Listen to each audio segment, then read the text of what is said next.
আজকের ভিডিওটা কিন্তু সম্পূর্ণ অন্যরকম হতে চলেছে। তোমাদের আমি দেখাবো বেনারসের সমস্ত কেন্দ্রবিন্দুগুলো। বেনারসি শাড়ি থেকে সারনাথ, সংকটমোচন মন্দির থেকে তুলসী মানস মন্দির সবই থাকবে আমার এই উপস্থাপনায়। তার সাথে তোমরা উপরি পাওনা হিসেবে দেখতে পাবে বেনারসি শাড়ি কিভাবে তৈরি হয়। নানান রেঞ্জের নানান কালেকশনের সাথে সাথে তোমাদের একটা বিশেষ প্রতিষ্ঠানে দেখাবো শাড়ির কীরকম দাম টাম ইতিবৃত্তান্ত। আমার সাথে সাথেই তোমরা কিন্তু মেতে উঠবে তুলসী মানস মন্দিরে পুতুল দিয়ে সাজানো নানান পৌরাণিক কাহিনীতে আর রামচন্দ্র ও কৃষ্ণের বাললীলায়। ভিডিওটা একটু লম্বা হলেও আমি তোমাদের হলপ করে বলতে পারি এই টপিকগুলোর ওপর কিন্তু ইউটিউবে খুব কমই কাজকর্ম হয়েছে, তাই তোমাদের কাছে অনুরোধ রইল পুরো ভিডিওটা দেখার।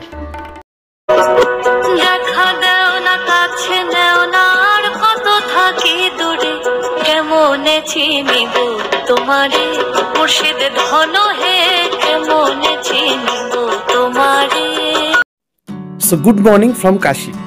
আজকে হচ্ছে 18ই ফেব্রুয়ারি, আর আজকে আমাদের ইচ্ছা আছে যে আজকে আমরা একটু ঘুরবো সারনাথ, তার সাথে তুলসী মন্দির, দুর্গা মন্দির, সংকটমোচন মন্দির, এইগুলো একটু ঘুরবো। তো এখান থেকে আগে অটোর কথা বলেছিলাম, কিন্তু এখানে এখন যে কুম্ভর জন্য এত রাশ আর এত ক্রাউড, তাই জন্য এখানে একটু হাই রেট বলছে। এখান থেকে অটোর ভাড়া চাইছে হচ্ছে 3000 টাকা। তো আমরা দেখি আমি, মা আর মামি একটু হেঁটে চলে যাব গোধুলিয়া চকের দিকে, ওখান থেকে অটো ধরবো, দেখি ওখান থেকে যদি কম পাওয়া যায়। তো চলো দেখতে থাকো। আর আমার পিছনে হচ্ছে রাম, লক্ষ্মণ, সীতা, হনুমান আর শিবের মন্দির। খুব সুন্দর জায়গাটা, আমি ওই জন্য এখান থেকে তুললাম। তো চলো দেখতে থাকো।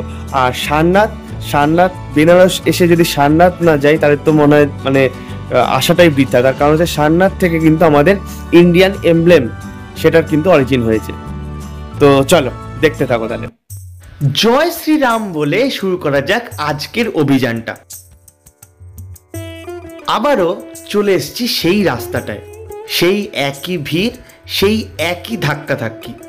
এই রাস্তা তো তোমাদের আমি আগেও দেখিয়েছি আমার আগের পর্বগুলোতে।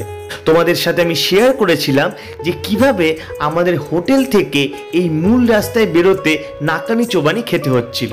তো তোমরা যারা আমার আগের পর্বগুলো দেখোনি তারা কিন্তু আমার আই বাটন আর ডেসক্রিপশন বক্সে রেখে দেওয়া লিঙ্ক দিয়ে আগের পর্বগুলো একবার দেখে নিতে পারো।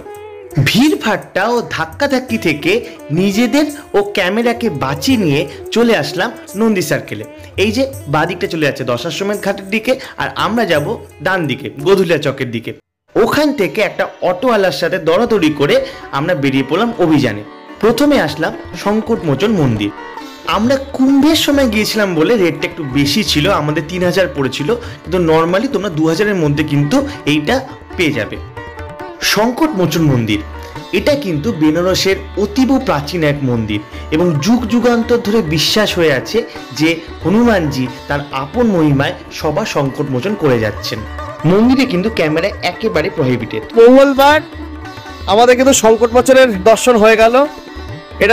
এটা বাবার দয়া, এবার সবই কিন্তু একদম দিনক্ষণ দেখে দেখে হচ্ছে। আমরা সোমবার যেমন বাবার দর্শন করতে চাইনি, কিন্তু অদ্ভুতভাবে ওঙ্কার পঞ্চমীর দিনই আমরা বাবার দর্শন করলাম। আজকে মঙ্গলবার সংকটমোচনের দর্শন হয়ে গেল, তো খুব ভালো লাগছে। মা কেমন লাগলো বলো? খুব ভালো, সংকটমোচনের দর্শন হয়ে গেল। আশা করিনি যে এরকম হয়ে যাবে, কিন্তু হয়ে গেল। খুব ভালো দিনে। চলো এবার দেখা যাক শেষ পর্যন্ত কি হয়, দয়া কতটা থাকে।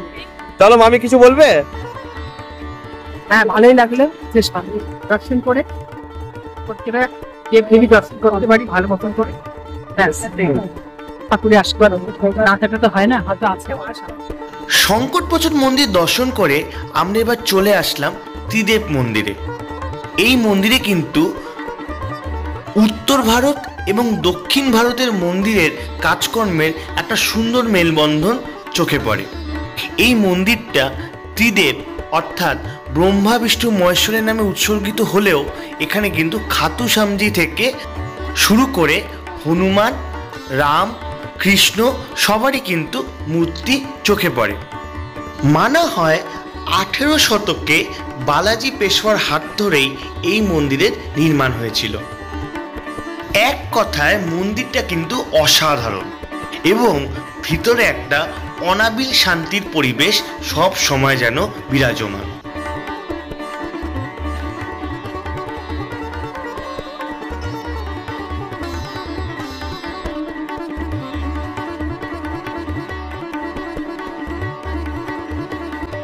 ত্রিদেব মন্দিরে বেশ কিছুক্ষণ সময় কাটিয়ে মনের মতো 2-3খান ছবি তুলে আমরা সোজা চলে আসলাম তুলসী মানস মন্দিরে।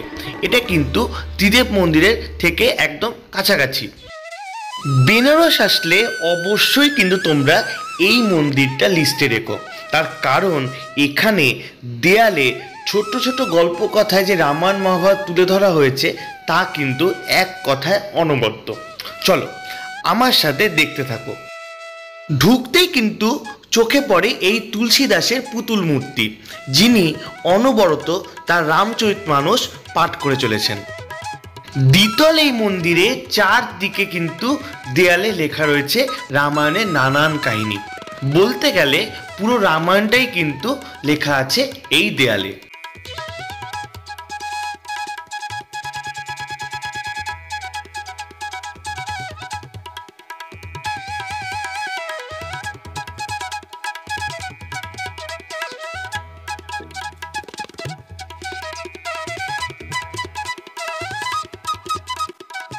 মন্দিরটি যেমন পুরোপুরি শ্বেত পাথর দিয়ে তৈরি, তেমনি এখানে 3টে মুখ্য মূর্তিও কিন্তু শ্বেত পাথর দিয়ে তৈরি। যেমন প্রথমে নজরে পড়ে মা অন্নপূর্ণার মূর্তি, পাশে শিব ভিক্ষারত, তার পাশেই আছেন রামচন্দ্র, মা সীতা, লক্ষ্মণ এবং হনুমান।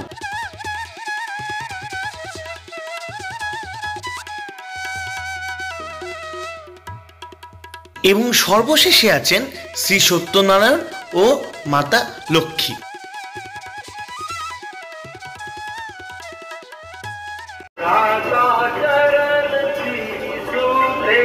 দোতলা যাওয়ার আগে তোমাদের একটু তুলসী দাসের গান শুনিয়ে দিলাম। বেশিক্ষণ দেখাতে পারবো না, কারণ ওই রয়েছে কপিরাইটেড ভ্রুকুটি। এই দেখো, এখানে ভরত রামচন্দ্রের পাদুকা পুজো করছেন এবং রাজত্ব চালাচ্ছেন। আমার মনে হয় সবচেয়ে চালাক রাজা রামায়ণে ভরতই, তার কারণ যা করে দাদার পাদুকাই করে, আমি শুধু নিমিত্ত মাত্র। এইভাবে উনি 14 বছর রাজত্ব চালিয়ে দিলেন। আর এইখানে দেখো সীতা হরণের কাহিনী সুন্দরভাবে ফুটে উঠেছে। আর এখানে দেখো বালি সুগ্রীবের কাহিনী। এখানেও গল্প এক, ক্ষমতাবান এক লোককে হাতে রেখে নিজের পথের কাঁটাকে সরিয়ে দাও আর নিজে গিয়ে সিংহাসনে বসো। চলো এবার তবে তোমাদের নিয়ে ঢুকবো সেই পুতুল ঘরটায়, যেখানে পুতুল দিয়ে পুরাণের নানান কাহিনী উঠে এসছে। এখানে কিন্তু প্রবেশ মূল্য মাথা পিছু 10 টাকা করে। পুতুল দিয়ে তৈরি করা পুরাণের নানান কাহিনী কিন্তু এক কথায় অনবদ্য লাগে দেখতে। অনেক জায়গাতেই কিন্তু ইউজ করা হয়েছে টুকটাক লাইটিং এফেক্ট এবং মোশন, যা কিন্তু দর্শকদের বেশ চোখ টানে।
আচ্ছা, আমি তো প্রথমবার আসলাম, আমার তো বেশ লাগলো এবং পুতুল পুতুল করে পুরো রামায়ণটাকেই মোটামুটি তুলে ধরা হয়েছে। এবার আমার ক্ষেত্রে বুঝতে অসুবিধা নেই, কারণ আমি ছোটবেলা থেকে রামায়ণ মহাভারত পড়েছি, জানি। এবার এই মন্দিরে আমি বলবো বিশেষ করে তাদের আসা উচিত যারা আমার বাবা পড়েইনি এবং মাঝে মাঝে খুব মানে ভারতীয় হয়েও একটা মানে ক্যালানের মতো প্রশ্ন করে যে রামকে, সীতাকে, জটায়ুকে, তো এইসব বলে।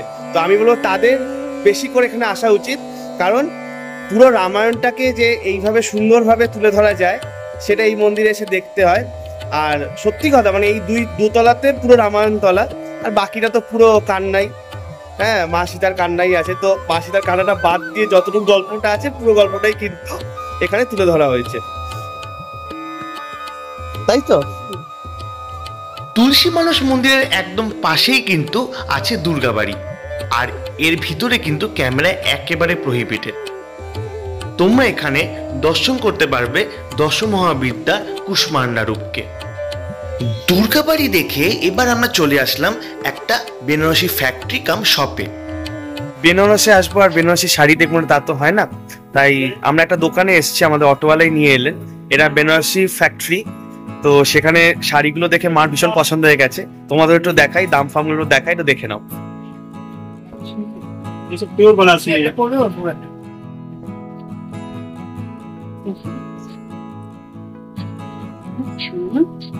ये कितना करके है? ये ब्लैक वाला कितना करके है? 2500 का है। 2500 का। अच्छा, जैसे दादा सोना होता है ना, 16 कैरेट, 18 कैरेट, 20 कैरेट, वैसे सिल्क होता है। अच्छा। अब इसमें ये जैसे 18 कैरेट सिल्क है, 24 कैरेट जाएंगे तो 18,000, 20,000, 25,000 का ऐसा आएगा। अच्छा,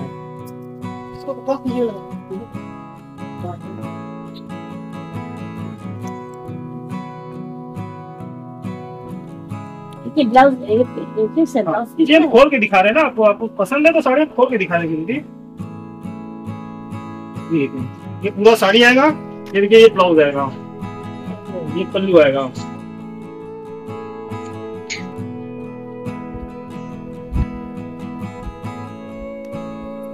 बहुत सुंदर है।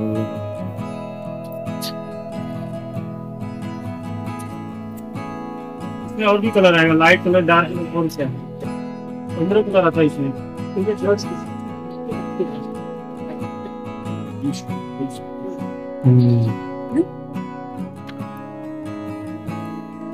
और कलर देखा है?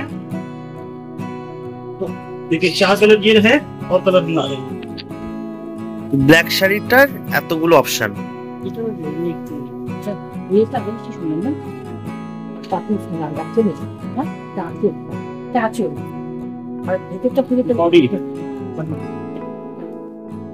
ওনাদের কিন্তু যে শাড়িটাই খুলে দেখাতে বলা হচ্ছিল, একদম বিরক্তি প্রকাশ না করেই কিন্তু ওরা সেই শাড়িগুলো খুলে দেখাচ্ছিল। আর পারলে ওরা প্রতিষ্ঠানের প্রায় সব শাড়ি কিন্তু নামিয়ে দেখাতে শুরু করেছিল। এতটুকুও ওদের মুখে বিরক্তির প্রকাশ ছিল না, যেটা আমাদের কলকাতায় সবসময় দেখা যায়।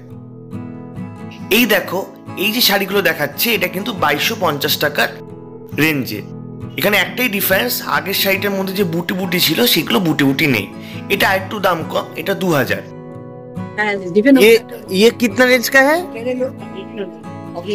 अच्छा, ये 1800, इसका ये 3 कलर, ये 2000, 1250। এটা দেখো, এটা কিন্তু পুরোপুরি হ্যান্ড উইভড। আর তোমাদের এখানে বলে রাখি, এই দোকান থেকে কিন্তু আমাদের কলকাতার নামকরা প্রতিষ্ঠান যেমন আদি ঢাকেশ্বরীতে কিন্তু শাড়ির ডিস্ট্রিবিউশন হয়। এটা হচ্ছে এই দোকানের সবচেয়ে লোয়েস্ট প্রাইস শাড়ি 650, আর কলকাতায় কিন্তু এইসব শাড়ি নিয়ে গিয়ে প্রায় ডাবল দামে বিক্রি করে। अच्छा, इधर कैसे बनारसी बनाना होता है एक बार बोलिए, एक बार। कारखाना लगा हुआ है हमारा नीचे, देखिए। अच्छा, वो एक बार हम देखेंगे। हाँ, अच्छा। ওনারা 650 রেঞ্জের আরো বেশ কিছু শাড়ি খুলে দেখালেন। এইগুলো কিন্তু গিফট পারপাস সত্যি খুব ভালো। কলকাতাতেও আমরা শাড়ি দেখি, সেম কোয়ালিটির দামের যে কতটা ফারাক হতে পারে তা কিন্তু এখানে না আসলে বোঝা যেত না। মা এবার একটা ওয়েডিং কালেকশন খুলেছে, এটার দাম 3500 টাকা। তোমরা যদি ডজন করে কেনো তাহলে কিন্তু শাড়ির দাম এখানে আরো কমে যাবে। এটা বললো কাতান সিল্কের উপর, আর এটাও কিন্তু ওই 18 ক্যারেট সোনার সুতো দিয়ে তৈরি। কাজগুলো কিন্তু সত্যি সুন্দর। এই শাড়িগুলোর দাম 5000 টাকা। তোমরা ঘরে বসে কিনতে চাইলে আমার ডিসক্রিপশন বক্সে রাখা নাম্বারটা একটু কল করো, এখানে এক্সট্রা শিপিং চার্জই লাগবে। এবার ওনারা একটু হাই রেঞ্জের ওয়েডিং কালেকশন দেখাতে শুরু করলেন। এটা যেটা দেখাচ্ছে এটার দাম হলো 10,000 টাকা। এটা হচ্ছে 22 ক্যারেট সোনার সুতো দিয়ে তৈরি। কাজটা কিন্তু এক কথায় অনবদ্য। মা যে কোন শাড়িটা দেখবে আর কোন শাড়িটা ছাড়বে সেটাই বুঝে উঠতে পারছিল না। তবে হ্যাঁ, আমি কিন্তু মার মনের মতো করে দুটো শাড়ি কিনে দিয়েছিলাম। হ্যাঁ, তোমরা ঠিকই ধরেছো, ব্ল্যাক বেনারসিটা কিনেছিলাম। তো চলো এবার তোমাদের দেখাবো বেনারসি ফ্যাক্টরিটা। চলো তবে দেখা যাক বেনারসি শাড়ি কিভাবে তৈরি হয়।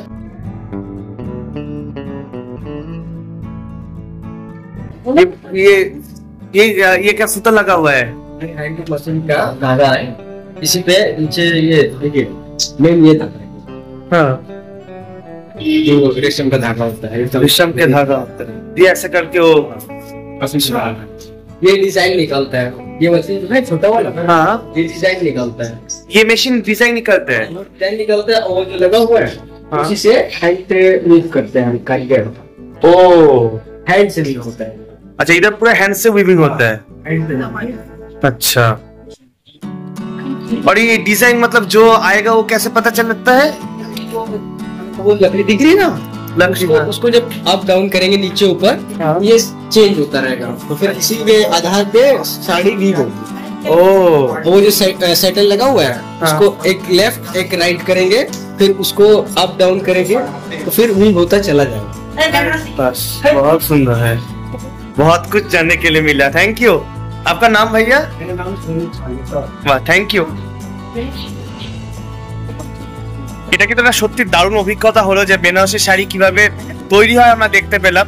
আর হ্যাঁ, মা এখানে এসে তো প্রায় পুরো দোকানটাই কিনে নিতে চাইছিল, অনেক বুঝিয়ে সুঝিয়ে দুটোতে থামিয়েছি।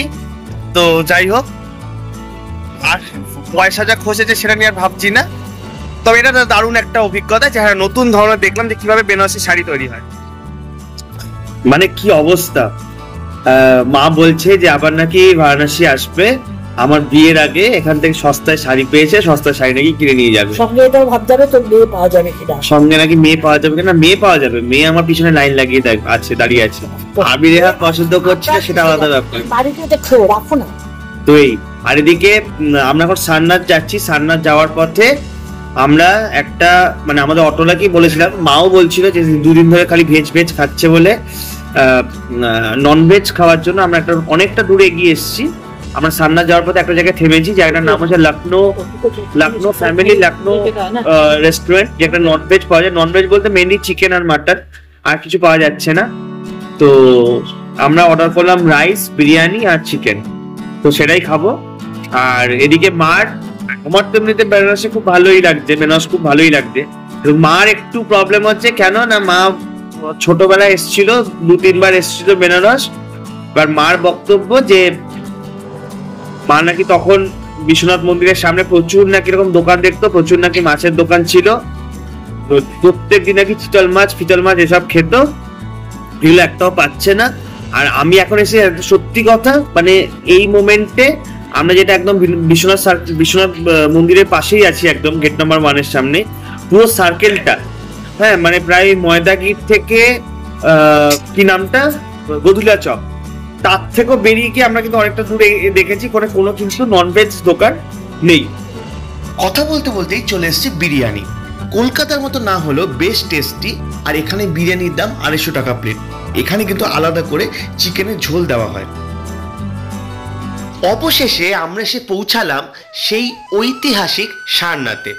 আর জায়গাটাকে আরো সুন্দরভাবে দেখানোর জন্য আমাদের সঙ্গী হলেন একজন গাইড ম্যাডাম। আচ্ছা, আমরা এখন চলে এসেছি সারনাথে। সারনাথটা বেনারস আসবা, সারনাথ আসবেন এটা কখনো হয় না। তো সারনাথ আমাদের মানে ভারতীয় হিসাবে আমরা গর্বিত বোধ করবো এই সারনাথে এসে, কারণ সারনাথে একমাত্র অশোক স্তম্ভ দেখা যায়। তো সেটার জন্য দেখার জন্যই আসা। আর আমাদের সাথে একজন ম্যাডাম আছেন, উনি আমাদের সব গাইড করবেন, উনি সমস্ত হিস্ট্রি বলে দেবেন। তো তার সাথে তোমাদের সব দেখাবোই, দেখতে থাকো। मेरा नाम आशा श्री है। आज से 26 वर्ष पहले इस स्थान का नाम था मृग दाय वन। मृग मतलब हिरन, डियर, वन मतलब जंगल। बहुत घना जंगल था, बहुत ज्यादा इसमें डियर हिरन रहते थे। उस समय मूर्ति पूजा नहीं होती थी, पेड़ पौधे, नदी, सूर्य, जल, अग्नि, इन चीजों की प्रकृति पूजा होती थी इसे। बाकी लोग गिरी गुफाओं, पहाड़ों, जंगलों में ध्यान करते थे। तो ये तपोभूमि, यहाँ लोग तप करते थे, जंगल में ध्यान साधना करते थे। উনি কিন্তু খুব সুন্দর করে আমাদের ইতিহাস বোঝাচ্ছিলেন, কিন্তু ওনার কথা সব রাখতে গেলে এই ভিডিও বিশাল লম্বা হয়ে যাবে। তাই আমি আমার মতো করেই তোমাদেরকে এই জায়গার ইম্পর্টেন্স একটু করে বলে দিচ্ছি। ভগবান শ্রী গৌতম বুদ্ধের জীবনী অবলম্বনে আমরা কিন্তু ইতিহাসে 4টি জায়গার উল্লেখ পাই, যেমন লুম্বিনী, কুশীনগর, বোধগয়া আর সারনাথ। সারনাথ হলো সেই জায়গা যে জায়গা থেকে গৌতম বুদ্ধ তার প্রথম ধর্মোপদেশ দেন, যা পালি ভাষায় ধর্মচক্র প্রবর্তনা সূত্র নামে পরিচিত, এবং এই জায়গা থেকেই পৃথিবীব্যাপী বুদ্ধিজম ছড়িয়ে পড়ে। মানা হয় মোটামুটি 528 BC এরকম সময়কালেই বুদ্ধদেব যখন তিনি 35 বছর ছিলেন তখন তার প্রধান 5 শিষ্যকে এই জ্ঞান দান করেন, যাকে বলা হয় the first turning of the wheel of dharma. পরবর্তীকালে এখানে কিন্তু খনন কার্যের সময় অশোক স্তম্ভ আবিষ্কৃত হয়, যা ভারতের এমব্লেম হিসাবে মান্যতা দেওয়া হয়। অরিজিনাল অশোক পিলার তো আমি তোমাদের দেখাবো, কিন্তু তার আগে সারনাথ নিয়ে আরও 2-3টে ইনফরমেশান দিই, যা আশা করি আমার মতো তোমাদেরও ভাল লাগবে। দ্য গ্রেট কিং অশোকের সময়কালে সারনাথে কিন্তু গড়ে উঠেছিল নালন্দা ইউনিভার্সিটির মতোই একটা বৌদ্ধ স্কুল, যেখানে দেশ দেশান্তর থেকে দূর দূরান্ত থেকে ছাত্ররা এসে নানান বিষয় শিক্ষালাভ করত এবং চর্চা করত। পরবর্তীকালে সুলতান কুতুবুদ্দিন আইবকের সেনাপতি ইলতুৎমিশ এই জায়গাটিকে ধ্বংস করেন এবং সেই সময় অনেক বুদ্ধিস্ট তিব্বতে পালিয়ে গিয়ে তাদের নিজেদের প্রাণ বাঁচান। লেট 20th সেঞ্চুরিতে কিন্তু এই প্যাগোডা তৈরি হয় আর ইউনেস্কো হেরিটেজ সাইট হিসাবে এটিকে মান্যতা দেওয়া হয়। এখানে বিশাল এই বুদ্ধ মূর্তি কিন্তু সবার নজর কাড়ে। এই মূর্তির টোটাল হাইট হলো 80 ফুট 9 ইঞ্চি। এই যে নিচে তোমরা পদ্মটা দেখলে পায়ের তলায়, সেই পদ্মের হাইট হচ্ছে 9 ইঞ্চি, যা মায়ের পেটে থাকাকালীন সময়কে চিহ্নিত করে, আর বাকি হাইটটা হচ্ছে 80 ফিট, যা বুদ্ধের বাকি জীবন চিহ্নিত করে। তাছাড়াও কিন্তু এখানে বুদ্ধের নানান মূর্তি খুব সুন্দরভাবে সাজানো আছে।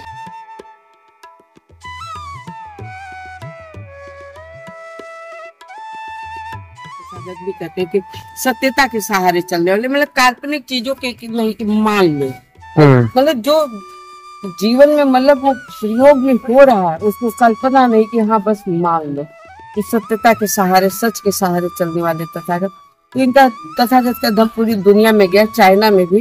तो तथा बुद्ध के बताए हुए मार्ग पे चलकर इन्हीं अरहंत भिक्षु हो गए थे, फिर इनका नाम था।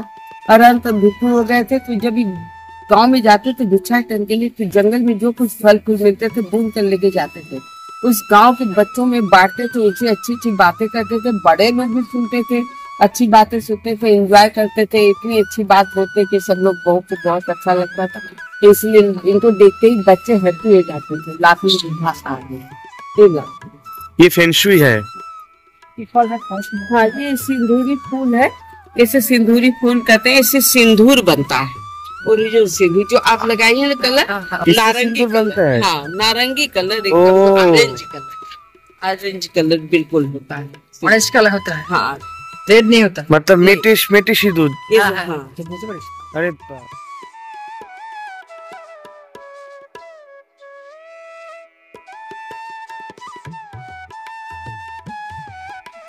মানে এখানে এসে একটা আলাদাই ফিলিং হচ্ছে, তার কারণ এই সারনাথ এমন একটি জায়গা যেখান থেকে ভারতের এমব্লেম, সেই এমব্লেমের অরিজিন হয়েছে এখান থেকে।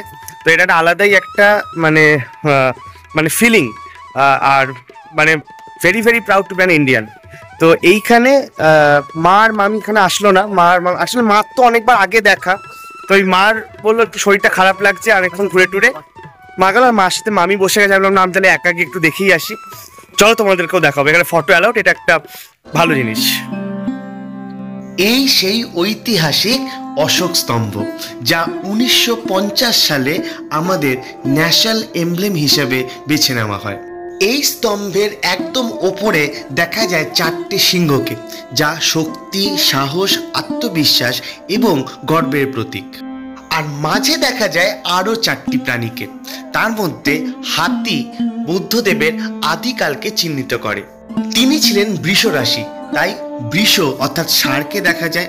ঘোড়া মানে তার জীবন যেভাবে প্রগতি হয়েছে সেই ঘোড়াকে দেখা যায়। আর দেখা যায় সিংহ, তিনি যেভাবে জ্ঞান অর্জন করেছেন সেটাকে সিংহের সাথে তুলনা করা হয়। এই মিউজিয়ামে তোমরা কিন্তু অশোক স্তম্ভ ছাড়াও দেখতে পাবে ধর্মচক্র, যা আমাদের পতাকায় ছেপে আছে। তাছাড়াও তোমরা এই মিউজিয়ামে পাবে এক্সকাভেশনে উঠে আসা নানান মূর্তি, যা দিয়ে সেই সময়কার হিস্ট্রি কিন্তু তোমরা খানিক হলেও বুঝতে পারবে। তবে তোমরা এই জায়গায় একবার না আসলে এই গুসবাম্পস এফেক্ট কিন্তু ফিল করতে পারবে না। তবে সব কিছুর কিন্তু ভিডিও তোলার অনুমতি নেই, তাই আমি শেষে কিছু স্ন্যাপস কিন্তু তোমাদের দেখিয়ে দেব। মানে জাস্ট আউটস্ট্যান্ডিং লাগলো এই মিউজিয়ামটা। আমার মনে হয় ভারতের প্রত্যেকটা মানুষের একবার এসে এখানে দেখা উচিত, কারণ ভারতের প্রতি যদি এতটুকু ভালোবাসা থাকে, ভারতের এই বুদ্ধর অরিজিন, আমরা শাক্ত হই, আমরা বৈষ্ণব হই, আমরা যাই হই, কিন্তু কি হয় কৃষ্ণ বা রামের এক্স্যাক্ট হিস্ট্রি আমরা পাই না।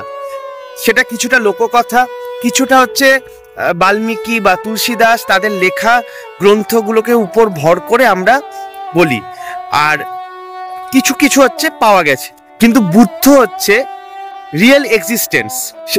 এই তর্কে আমি যাব না যে বুদ্ধ বিষ্ণুদেবের নবম অবতার কিনা, কিন্তু এই বুদ্ধের অরিজিন দিয়েই ভারতের যে সৃষ্টি, ভারতের যে একটা মানে আপলিফমেন্ট, সেটা কিন্তু এইখানে আসলে জানা যায় যে কিভাবে ভারতের আপলিফমেন্ট হলো। তো আমি বলবো প্রত্যেকটা ভারতীয়দের এইখানে এসে একবার অন্তত এই মিউজিয়ামটা দর্শন করা। চলে বা স্তূপ দেখাবো। স্তূপ তোমাদের কি বার দেখাবো, এই তো দেখছো ধ্বংসাবশেষ, খানিক কয়েকটা ইটের পাঁচিলই রয়ে গেছে মাত্র। ওই যে তোমাদের বললাম কুতুবউদ্দিন আইবক এবং ইলতুৎমিশের কল্যাণের জন্যই বা অকল্যাণের জন্যই আজ এই অবস্থা। কিন্তু ওনারা কি মনে করে এই ধর্মচক্র প্রবর্তনা স্তূপটাকে যে ধ্বংস করেনি, সেটা একমাত্র ওনারাই জানেন। আর ওই যে স্তূপ এখনো জল করছে। চলো তবে ভারতে খোঁজের এই অসামান্য হিস্ট্রি, ট্রেডিশন এবং কালচারের রেশ নিয়েই শেষ করব আজকের পর্ব। সাথে সাথে শেষ করব আমার বেনারস সিরিজও। তো তোমরা অবশ্যই জানিও কেমন লাগলো।